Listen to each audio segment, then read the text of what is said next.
Hey,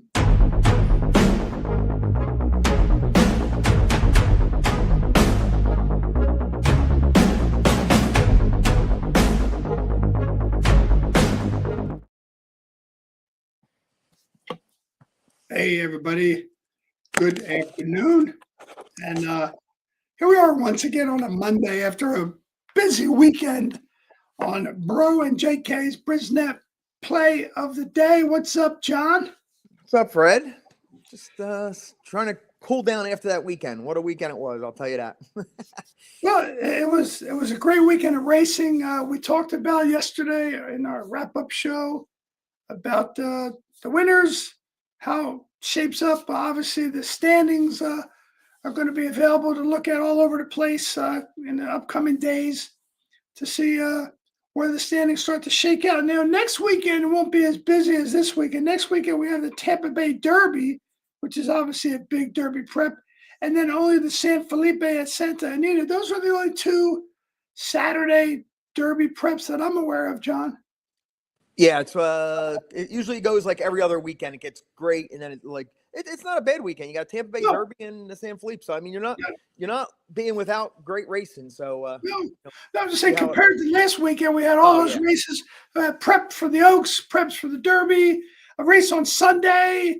It was I'm not going to say I'm exhausted, but I'm a little bit spent. I don't know. Maybe it's just me, but I don't know. Yeah, I'm spent after that weekend. It was just so much handicapping and trying to pick the right spots. And yesterday we both mentioned on the wrap-up show the winner of the Rebel. We both liked the three presidents right there. I mean, 8-1, beautiful price we got. He dug in, as game as could be, and we got that victory. No, I looked at that, and I was trying to look at our podcast after the fact to see where we went right, where we went wrong. There was a lot of right in there, and especially in that race. I mean, just big field like that, anything can happen, but we made good points about why we liked that horse. So, hey, worth watching just to go over our shows. Again, Monday, Wednesday at 2 p.m. We have our JK and Bro JK, however we want to say it, pick of the day. We're going to talk about that in a minute. We'll be on again Wednesday at 2 o'clock. Friday, we have our 3 p.m. happy hour. On Saturday, we'll talk about most likely, I guess, the Tampa Bay. We'll look at that late pick 5 or late pick 6 there at Tampa Bay. I'm sure there's going to be a big field. All the big jockeys will be down there, so that'll be a good look. I'm sure we'll look at the San Felipe in terms of what kind of field they're putting together for that race. And then, of course, we'll have the wrap-up show again at 11 o'clock on Sunday. But let's get to today's action, John. One thing I want to comment. One thing about yesterday. Yes, sir.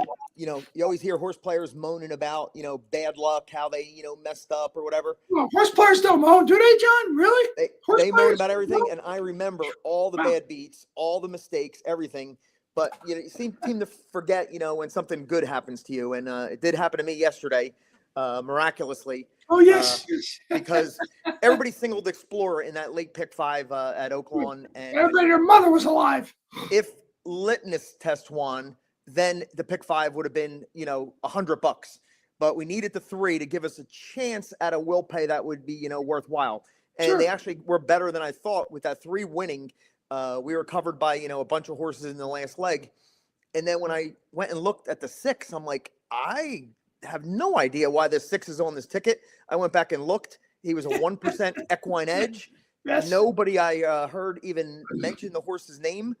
It almost, that was like the first cross off. I mean, you have to cross it off if you're looking at the race. Somehow I wrote down the wrong number, and the whole day I thought the 6 was the 7 horse. So I had the 6 on all my tickets without really readjusting it. And when that will pay came back, $12,600, I texted my partner, Wadey, and I'm like, the 6 horse is not supposed to be on our ticket. It is total mistake. And he goes, all right, let's go one time. Let's make up for this weekend of, thrills. Yes. And when he got the lead and kept going, and I know you were disappointed, Fred, because, you had a bunch of them covered with me. Yeah, sure. But that's okay. Hey, I like to hear my partner win. It's okay. It's good stuff. And you and Wadey, speaking of Wadey, he's probably excited about the Tampa Bay Derby, right? We'll get him on for sure, whether he comes on live on Saturday with us on the boots on the ground coverage, or Yes. at least for the happy hour to talk about the Florida Derby, or Tampa Derby. So I will line him up for this weekend. Absolutely, that'd be great. I mean, having somebody like him there live, boots on the ground, on Saturday for that race would be awesome, John. So, all right, let's, John. Why don't we dive in? I'll put the picks up here. These are our picks. JK's picks. He's got a couple. Why don't you talk about yours, and then I'll talk about my one. Just looking at the payoff for that early pick 5, 168,000. 100 what? 168,000. It must have been the whole pool. They must have hit the jackpot. Somebody got it. 168 grand. How about that? Holy crap! And speaking of that, my buddy Sammy from New Orleans just texted me, and a guy he knows from the fairgrounds put a $400 ticket in on Saturday or Sunday at Turfway, and took down the jackpot for $600,000 on a $400 ticket. Wow! So it can be done. We're getting closer, but that's what you call life-changing money, right there. That's what Gus said. Gus said, he goes, "That's a life-changing score." Yeah. Okay. Congratulations to him. That's awesome. Right. Yep. I like hearing other horse racers, horse handicappers winning. That's awesome. Good for him. Let's be next. That's why I root for other players, because they're not betting against me. They're sort of betting against me, but it's pari-mutuel pool. It's going into the pool, and if I'm not involved, why not let somebody we know, get the big money? I mean, that's the best thing. Anybody got live tickets, they send it to me, and if I'm not involved, I'm rooting, as much for them. So that's the fun about being a horse player and rooting these multi-race tickets. I couldn't agree with you more, and that's great to hear that it can happen. Yes. Well, let's talk about what's happening today, John. Go over your picks, and then, like I said, I'll cover mine. All right, we got a race coming up right now in 15 minutes. My horse, my first BRISnet pick of the day. I'm going to give you out 2 today. It starts in race 6, which is about 14 minutes away. 7,500 claimer, non-winners of 3 lifetime. This one here moving to Kentucky, number 3, going off in 14 minutes. He was 4-1 morning line, and let me look here. His live odds right now are 5-2. Okay, so he is maintaining a little bit of the value. But this horse, 2 races back, won his 7,500 non-winners of 2 lifetime, and then moved up to non-winners of 3, which same claiming level, but non-winners of 2 to non-winners of 3 is a big move up. And he was $1.80, betting wise, like 9-5, and he ran a nice third, beating 4 lengths, first time in that class. Now second time in this class, draws inside here. No real world beaters. A lot of horses trying, multiple times trying to get their non-winners of 3 thing. Sure. So Bobby Moscow trained Michael Sanchez. I'm not going to pass up him. And right now at 3-1, he will be my first BRISnet pick of the day. Race 6, number 3. Got it. And then let's see, we can move over to let's go race 10. Let's talk about the pick that we both have. Which I don't know if it's good or bad. I mean, we either got the weight of the world on this horse, or well, full disclosure, we do these picks separately. I make my picks unbeknownst to John. He makes his picks unbeknownst to me until I put the banner up there and we see who we got. We both had the 3 in the next race, the race 10. John, I'll let you talk about our horse first and see if we have any of the same feelings. Well, obviously we do, but same reasons, I should say. Oh, yeah. This horse here, it's non-winners of 4 lifetime, been at the 7,500 level forever, trying to get that, elusive 4th win. He's 3 for 21, 7 seconds, good in the money. And last time at 7,500 non-winners of 4, he was 60 cents on a dollar and ran third by, 4 lengths, going 7 furlongs. Now he's cutting back to 6 furlongs, dropping in for 5. Non-winners of 1 for the year. A little different class. It looks like a drop, but it's not that non-winners of 4 lifetime. It's a salty non-winners of 1 for the year, which is only 2 months old. So this is a hard knocking bunch of 5,000 claimers that have multiple wins, like more than the For sure. 3 wins on the 3. But I think in this spot, turning back, I love that move, and he is 9-2 in the morning line. But if we could get anywhere near 2-1, I think I would be happy. So we'll make my second BRISnet pick of the day, race 10, number 3. And Fred, you will say the same, and let's hear why you like it. Well, the field was originally a large field of 12. There's 3 scratches, so now you have a field of 9. That didn't steer me towards the 3. I mean, I like Anthony Salgado as a jockey. I think along with Michael Sanchez and perhaps Yesbit, there a couple of really good jockeys there. Interestingly, this horse is also number 1 prime power, and we know how well that lands in terms of the kind of I gotta come on here from this is Alex, not a speed horse. Alex commented, Alex Viola, a friend from Saratoga. No, this could be my number 1 of the 3 I need before the Belmont. One of the 3 horses. This is not a closer. He's maybe a stalker. Yes. He's number 1 prime power. Knows the horse well. He's in good form. When you're talking about hard knocking, John, as you said, hard knocking claimers, you want them to be in somewhat good form. And I think the drop, even though, like you said, it's not a huge drop, it's still somewhat of a drop. I think this is the only horse in this race, especially with the scratches, the 3 scratches, that has anywhere near the Beyer par 56. I mean, he's had it close the last 2 times at again, even though not a huge higher level, but a higher level. So I think this horse, like you said, too, if he's 2-1, I'll take him. What is interesting in this race that happened a little bit later after the scratches, I don't think it was it was a different, I just think he was available. Maybe the other jockey didn't show up.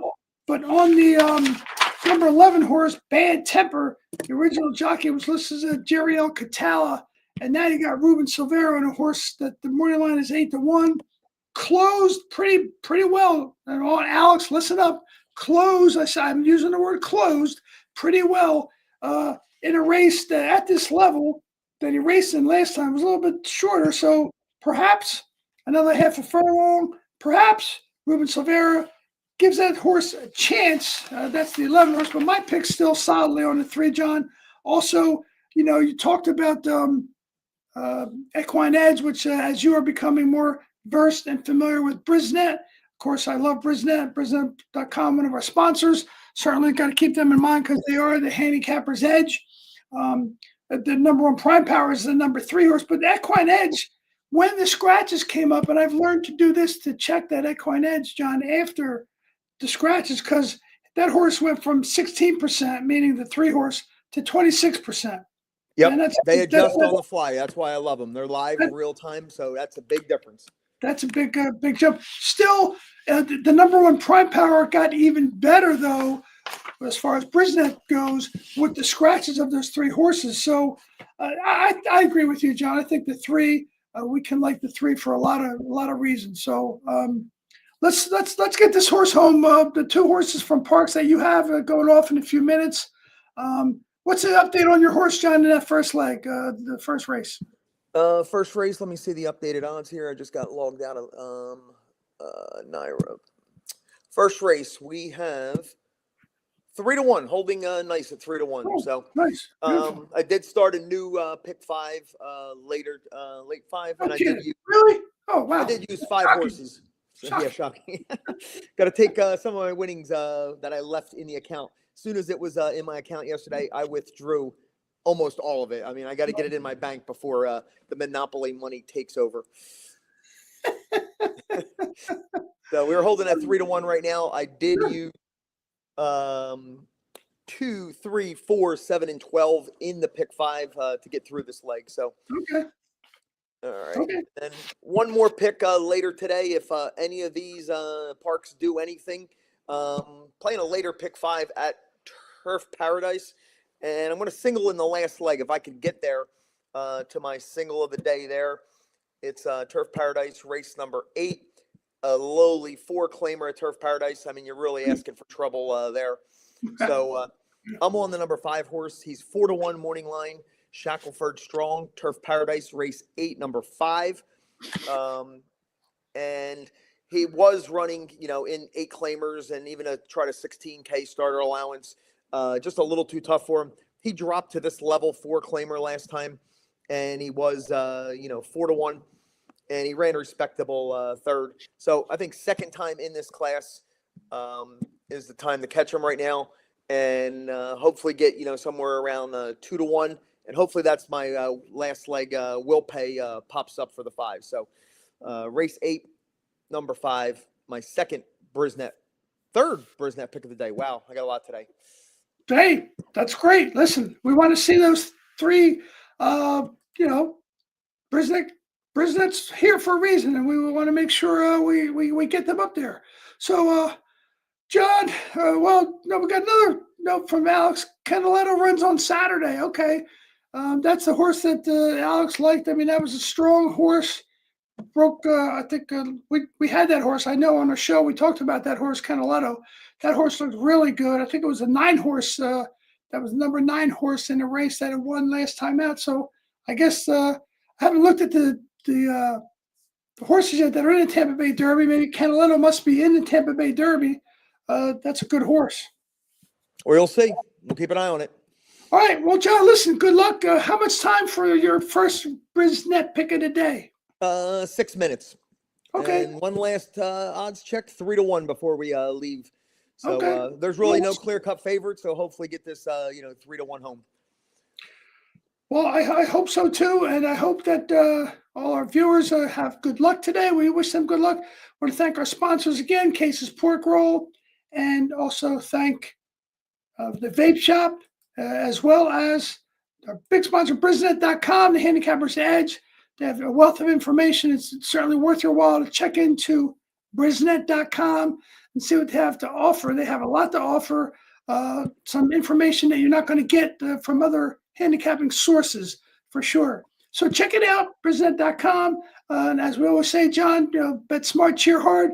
Fast horses can equal serious fun, and let them run. That's all we got to say. Let them run. Good luck, John. Good luck in your next 5. Thanks for coming on. We'll see you on Friday. See you Wednesday at 2. Wednesday at 2 again. Hopefully talking about some winners. All right, John. Right. Good luck. Have a good day.